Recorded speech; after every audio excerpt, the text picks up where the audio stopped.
नमस्कार, मैं jenny John, Bharat की आवाज़ की ओर से मैं आज उस विषय पर चर्चा करेंगे जो आज हमारे सोशल मीडिया में बहुत ही चर्चित है। वो है भारत जोड़ो।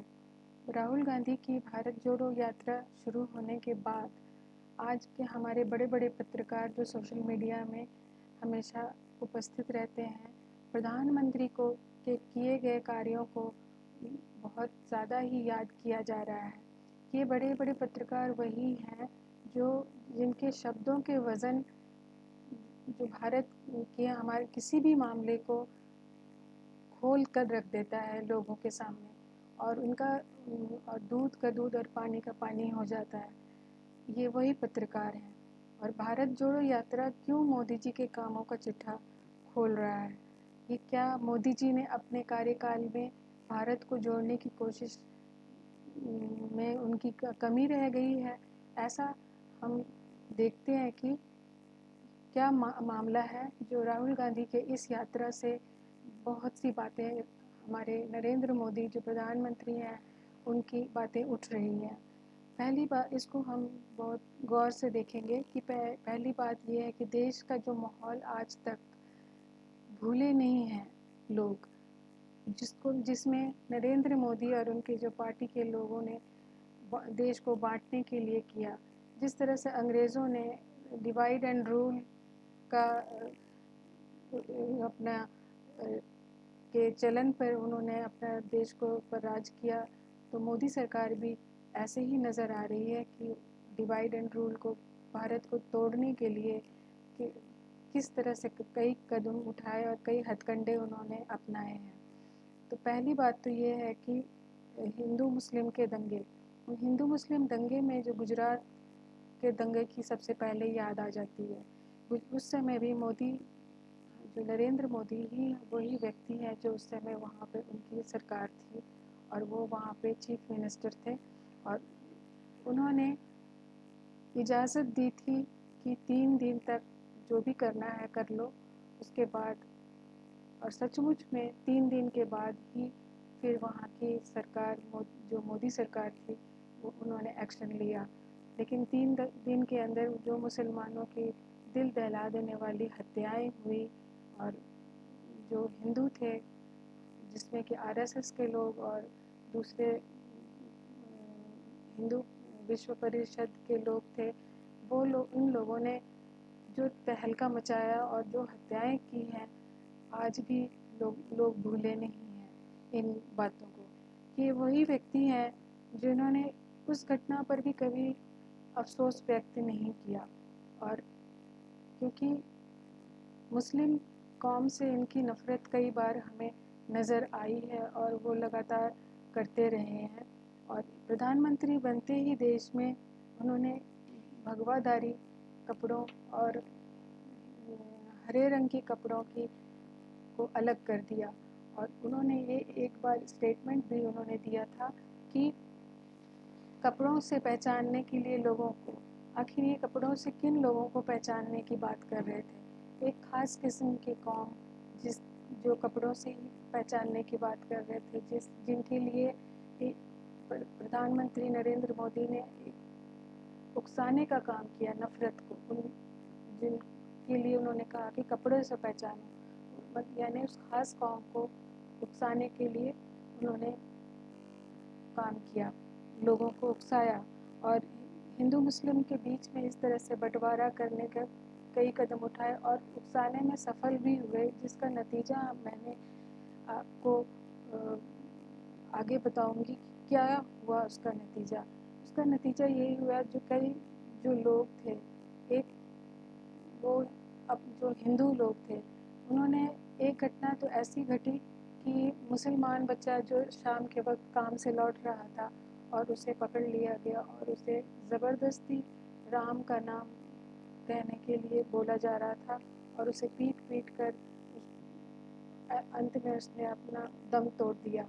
और दूसरी ऐसी और एक घटना घटी थी कि एक कारपेंटर, ये सिर्फ हमारे जो नेता हैं वो छोटी सी स्टेटमेंट देते हैं और उसका देखिए आप कि कितना बड़ा असर होता है। और मुस्लिम जो थे कारपेंटर उनको ज़िंदा जलाया, और ज़िंदा जलाने के बाद फिर उसकी वीडियो बनाई गई, और वो जलाने वाली वीडियो पूरी वायरल हर जगह हुआ और सोशल मीडिया में। और इस तरह से इतनी खौफनाक घटना थी वो। और कुछ दिनों के बाद वही शख्स नज़र आ रहा था कि कैंपेनिंग जो नरेंद्र मोदी के जो कैंपेनिंग चल रही थी, प्रचार उनका वोट के लिए, उसमें वो आगे आगे नज़र आ रहा था।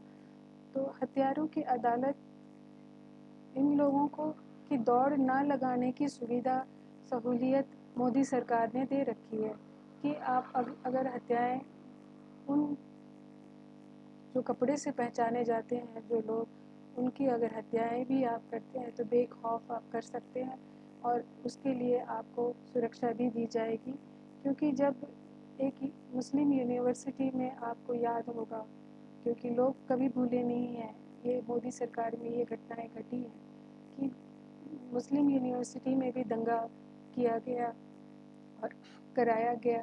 उसमें कई लोगों ने, छात्राओं ने को वहाँ से भागना पड़ा, और वहाँ पे जो मुस्लिम लोग जो थे वहाँ पे उस यूनिवर्सिटी में दंगा जो लोग करा रहे थे उनको जेड सिक्योरिटी भी दिया गया था, और इस बहुत से पत्रकारों ने इसके लिए आवाज़ भी उठाई थी। तो ये सारी हमारी इतिहास कल जो है हमारा ये इतिहास कहलाएगा जो हमारे नरेंद्र मोदी साहब ने रची है।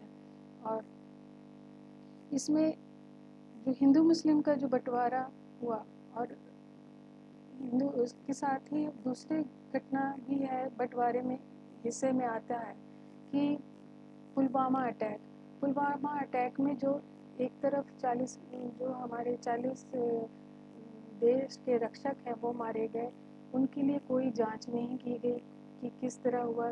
ये आरडीएक्स लेकर किस तरह गाड़ी अंदर तक चली गई और बम ब्लास्ट करवाया।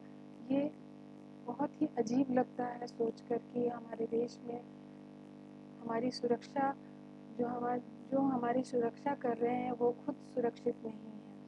और दूसरी ओर जब एटिलिया बॉम्ब स्केयर केस, यानी जो अंबानी, हमारे जो पूंजीपति अंबानी के घर के आगे जो गाड़ी में ब्लास्टिंग जेलेटिन स्टिक्स रखा गया था, उसकी जांच इस तरह हुई मानो अतड़ी मुंह में हाथ डालकर अतड़ियों को खींचकर निकाल लेना, इस तरह से जांच की गई।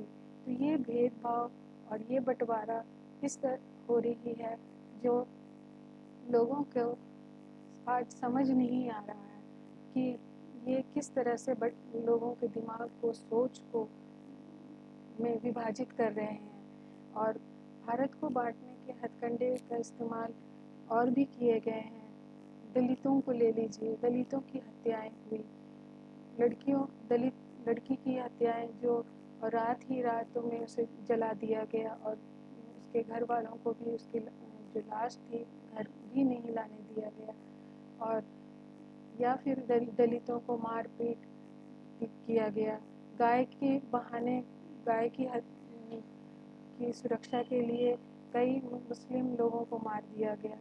ये तांडव पूरे देश में मोदी सरकार में चलता रहा जो देश को बांटता रहा। और राहुल गांधी जो हमारे अब तो कुछ भी नहीं है, जिनको मोदी सरकार या मोदी ने खुद पप्पू कहकर उनकी इमेज को ख़राब किया, शहजादे कहकर उनकी इमेज को ख़राब किया, और इस तरह इमेज ख़राब हुआ कि वो 2 बार वो कोशिश भी की उठने की और वो हार गए वोट में।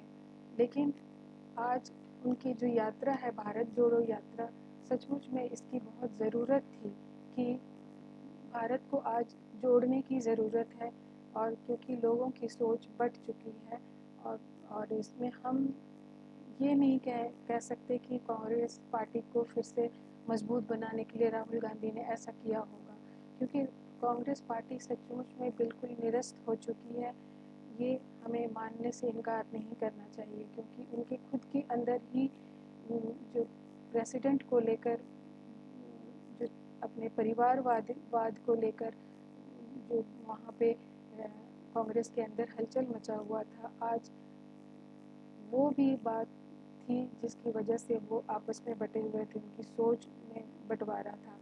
तो क्यों ऐसा था? क्योंकि मोदी वेव ने राहुल गांधी की छवि जो लोगों के सामने बनी थी वो इतना ख़राब किया कि पप्पू का तगमा लगाकर, शहजादे कहकर लोगों के दिमाग को ही नरेंद्र मोदी ने इस तरह से कैप्चर कर लिया कि लोगों को वो उसी तरह के नज़र आने लगे। तो आज वो लोगों के बीच उतरे हैं।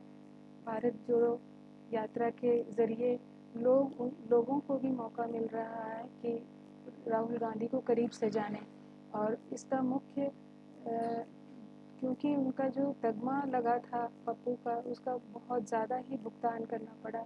और राहुल गांधी ने यहाँ तक कि अपना जो भी उनको इन टाइम प्रेसिडेंट थे वो उस पद को भी त्याग कर दिया।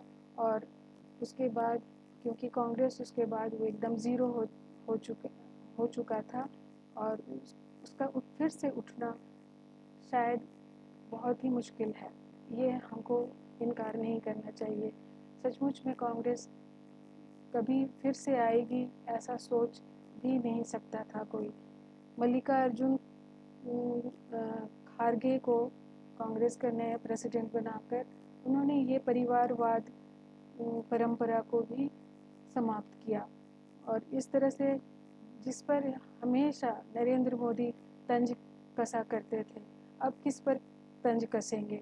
जिस पर हमारे प्रधानमंत्री जो थे ये तंज कसने के द्वारा से लोगों को के माइंड को कंट्रोल करते थे कि कांग्रेस में परंपरावाद चला रहा। अरे किस में क्या महाराष्ट्र में परिवारवाद की परंपरा नहीं चल रही है?